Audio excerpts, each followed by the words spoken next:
A few miles separate Windsor, Ontario from Detroit, Michigan, on most days trucks move back and forth across the border without attracting much attention. Auto parts, machinery, energy products, food, and raw materials cross one of the busiest trade corridors in the world. For decades, that movement felt almost automatic. But lately, something has changed in Michigan. A 62-year-old auto parts worker named Mike watches another news report about tariffs, trade pressure, and the future of North American manufacturing.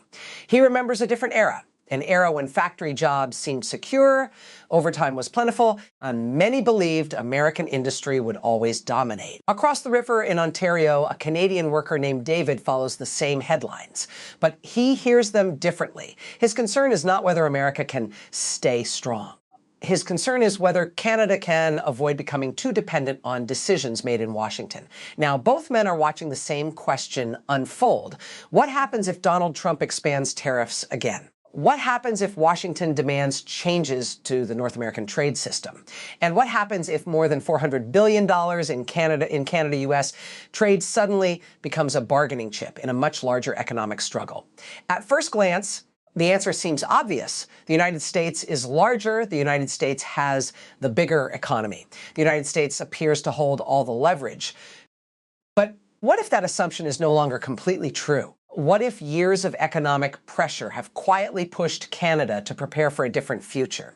And what if the next trade confrontation reveals that both countries are more dependent on each other than either side wants to admit? If this story deserves more attention, help keep it visible before we continue, because behind the headlines, a much bigger shift may already be underway. A shift that could reshape the economic relationship between Canada and the United States for years to come.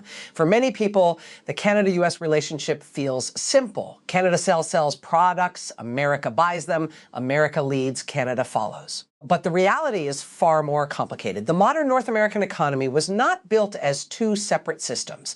It was built as one giant production network spread across a border. That distinction matters. Because when politicians talk about tariffs, most people imagine products moving in one direction. The real economy rarely works that way. Take a pickup truck assembled in North America. The steel may come from Ontario. The engine may be produced in Michigan. Electronic components could arrive from Mexico.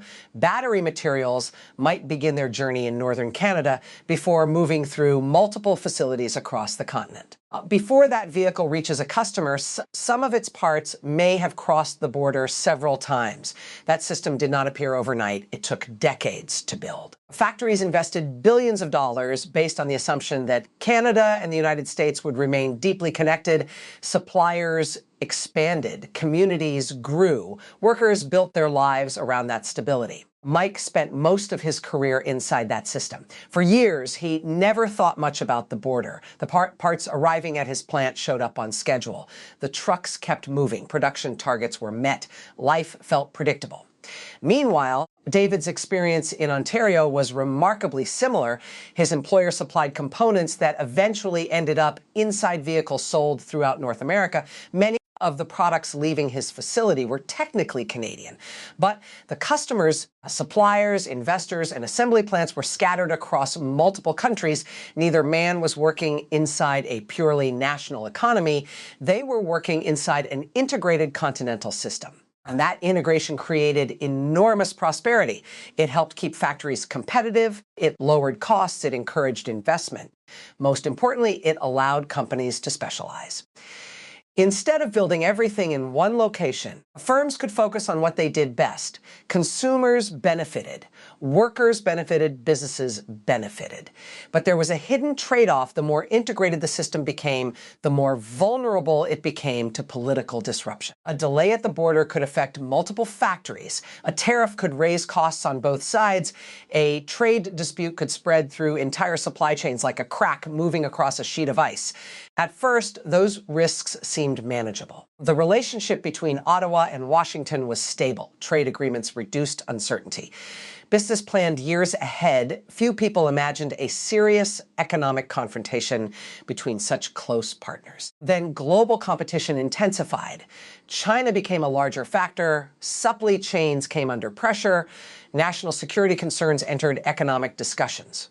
Suddenly, governments started asking a different question.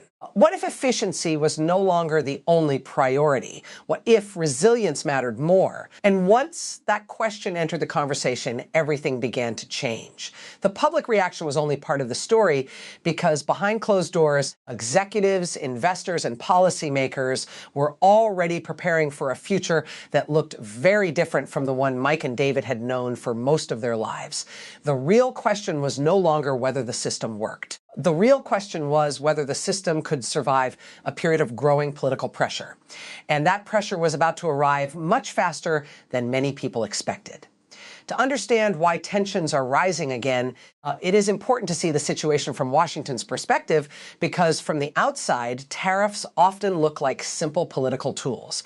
In reality, they are usually symptoms of a much deeper concern. For years, many American communities watched factories close, production move overseas, and industrial jobs disappear. Entire towns that once depended on manufacturing struggled to recover. The frustration did not appear overnight. It built slowly over decades, and in places across the American Midwest. Many voters began asking the same question: if free trade created so much prosperity, why did their communities feel left behind? Mike had asked himself that question more than once. He remembered when local restaurants were full during shift changes. He remembered when young workers could buy homes, raise families, and build stable futures from factory wages. Some of those opportunities still existed, but not at the same scale, and that experience shaped how many Americans viewed trade policy. From Washington's perspective, tariffs are often presented as a way to restore leverage, a way to encourage domestic investment, a way to protect strategic industries, a way to reduce dependence on foreign suppliers. Whether those goals are fully achieved is a matter of debate, but the political appeal is easy to understand, especially during periods of economic uncertainty, especially when voters are worried about jobs, especially when China continues to expand its influence across global manufacturing. That is where the story becomes more complicated.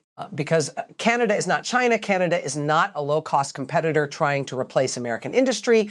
Canada is America's closest economic partner. Its factories are deeply integrated into American supply chains. Its resources support American manufacturing. Its energy helps power parts of the U.S. economy. Yet when Washington looks at trade through the lens of economic security, even close allies can become part of a larger strategic calculation. That creates a difficult situation. A policy designed to strengthen American industry can also create pressure inside industries that depend on Canadian suppliers. And that pressure does not always appear immediately. Sometimes it emerges months later. Sometimes it appears in higher costs. Sometimes it appears in delayed investments. Sometimes it appears in uncertainty. Mike started noticing small signs: nothing dramatic, no sudden collapse. No headlines announcing disaster. Instead, there were conversations, projects delayed, hiring plans postponed, executives waiting to see what Washington might do next. The system was beginning to hesitate. And hesitation can be dangerous in an industry that depends on long-term planning. But while Washington focused on defending American interests, something else was quietly changing north of the border. Canada was no longer reacting the way it had reacted in previous trade disputes. That may prove to be one of the most important developments in this entire story. For years, Canada's default response was often defensive: protect existing access, preserve current trade flows, minimize disruption. This time, however, Ottawa appears to be thinking beyond the immediate conflict, because the leadership challenge facing Canada today is different. The question is not simply how to survive another tariff dispute. The question is whether Canada can use this period of uncertainty to reduce long-term vulnerabilities. And that brings us to a figure who may approach the problem very differently from traditional political leaders, a man whose entire career has been built around managing financial risk before it becomes a crisis. A man who understands that the greatest threats are often the ones hidden beneath the surface. But Washington was about to discover something unexpected, because the next phase of this story was not going to be defined by retaliation. It was going to be defined by adaptation, and that may change the entire calculation. At first glance, Canada appears to be in a difficult position. Its economy is smaller, its population is smaller. And no matter how much Canadians value economic independence, the United States remains Canada's largest trading partner by a wide margin.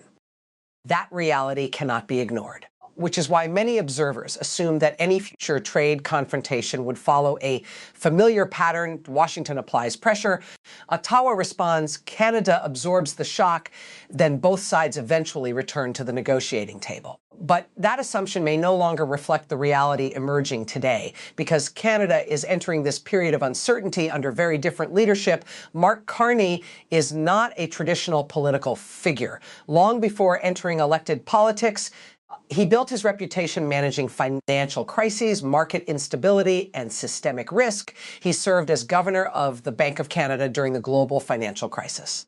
He later became governor of the Bank of England during one of the most turbulent economic periods in modern British history.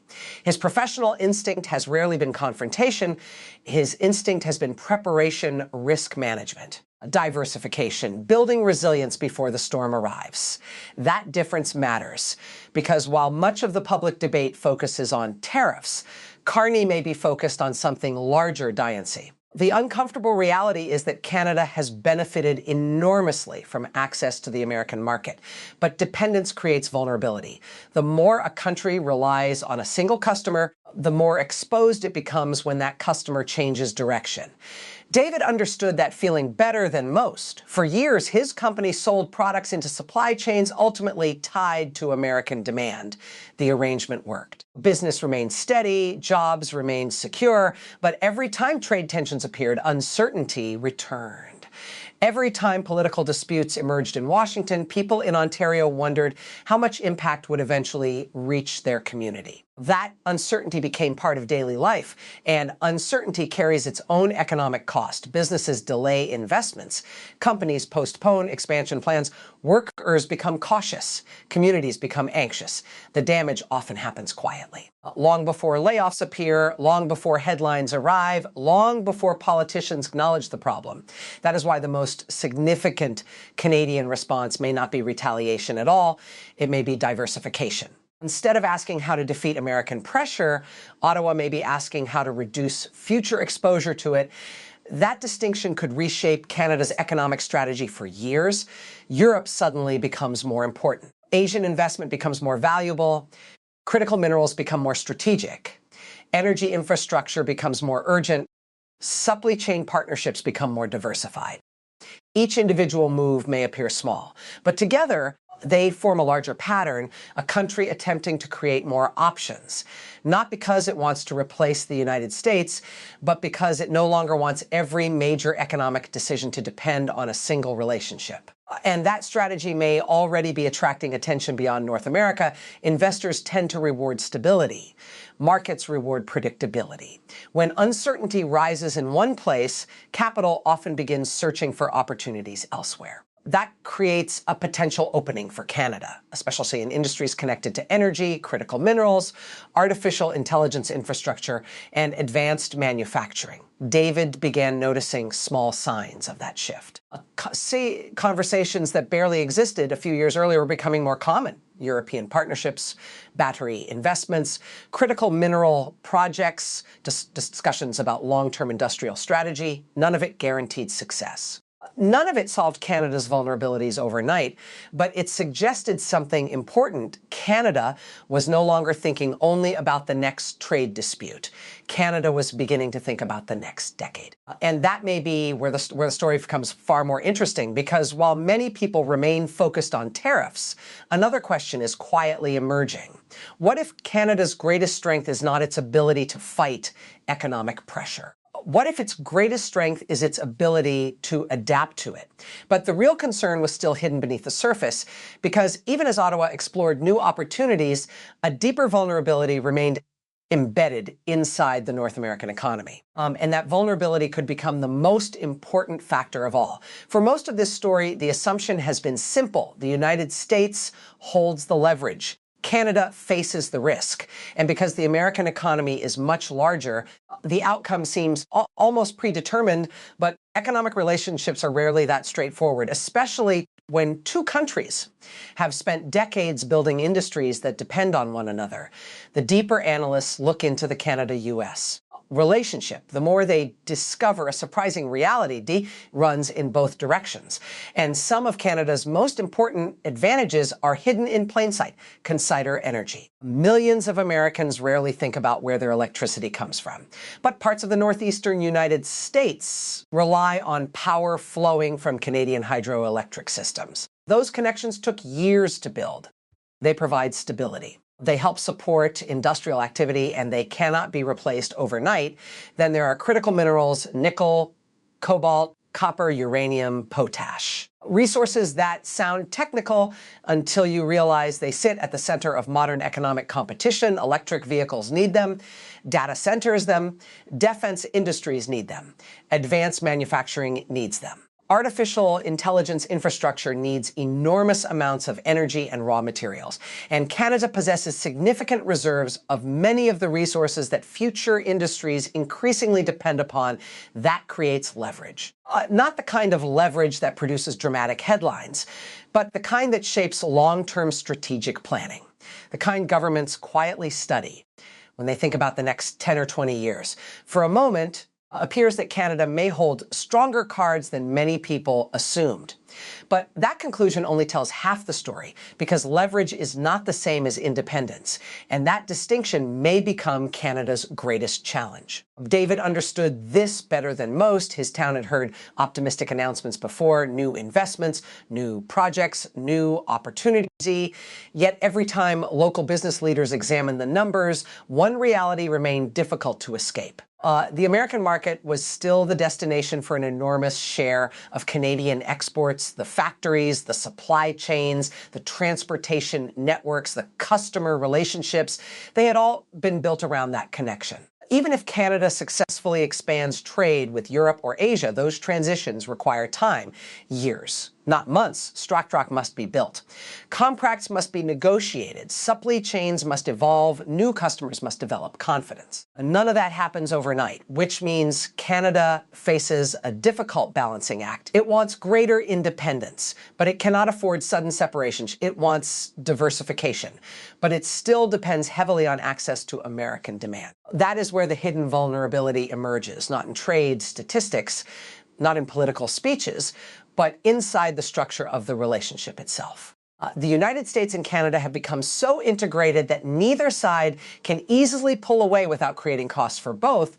What appears to be leverage on one side often reveals dependency on the other. And that reality creates a strange form of economic tension. The stronger the pressure becomes, the more both countries discover how connected they truly are. Meanwhile, businesses are forced to make decisions under uncertainty. Should they invest? Should they expand? Should they wait? The longer those questions remain unanswered, the greater the economic drag becomes, because uncertainty itself can become a form of damage. A company that delays a new facility creates fewer jobs. A supplier that postpones investment slows growth. A community waiting for answers postpones its future. The effects arrive quietly, one delayed decision at a time. One canceled project at a time, one lost opportunity at a time.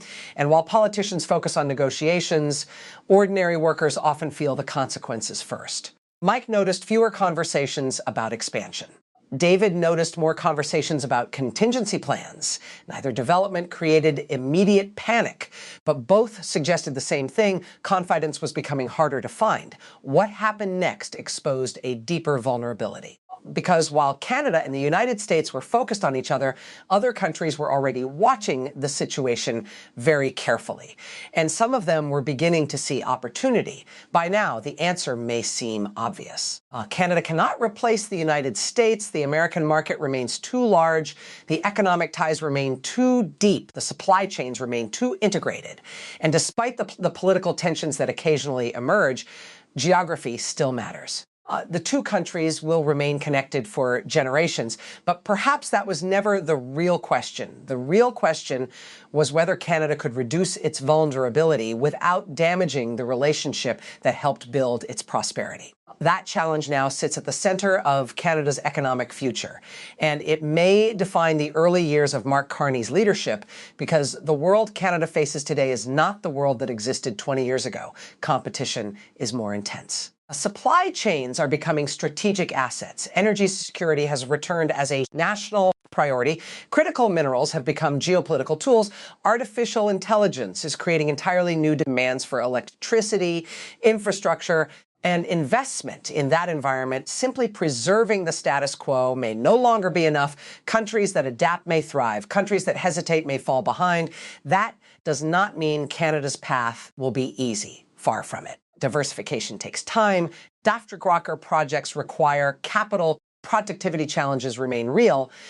Investment decisions are never guaranteed. There will be setbacks, there will be political disagreements. And there will almost certainly be periods when progress feels frustratingly slow, but there is also a reason many investors, policymakers, and business leaders continue to pay close attention to Canada. The country possesses resources the modern economy increasingly needs.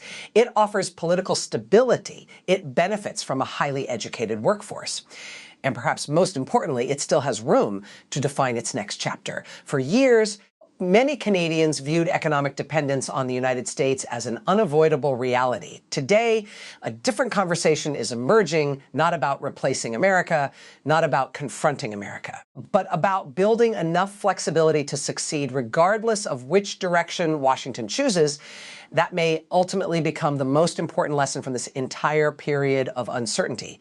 Pressure can expose weakness, but pressure can also force adaptation. And throughout history, countries that adapt successfully often emerge stronger than expected. If you've worked in manufacturing, energy, transportation, or any industry connected to Canada-U.S. trade, I'd like to hear your perspective. What concerns you most about the years ahead? Mike still wakes up every morning wondering how the next policy announcement might affect his industry. David still watches economic developments carefully from Ontario. Neither man knows exactly what the future holds, but both understand that North America is entering a new era, an era where economic security matters more, an era where resilience matters more, an era where old assumptions are being tested. If you value calm, long-form analysis of Canada's biggest economic challenges, subscribe and stay with us for the next report. Perhaps the most surprising outcome of this story is that the future may not be decided by tariffs alone. It may be decided by which country adapts fastest to a changing world, and that answer remains unwritten for Canada. The challenge is clear. Protect what works, reduce what hurts, build what comes next, and do it while standing beside the largest economy on Earth. Because for many Canadians, the pressure may only be beginning, but so might the opportunity. If Canada's future matters to you, stay part of this conversation.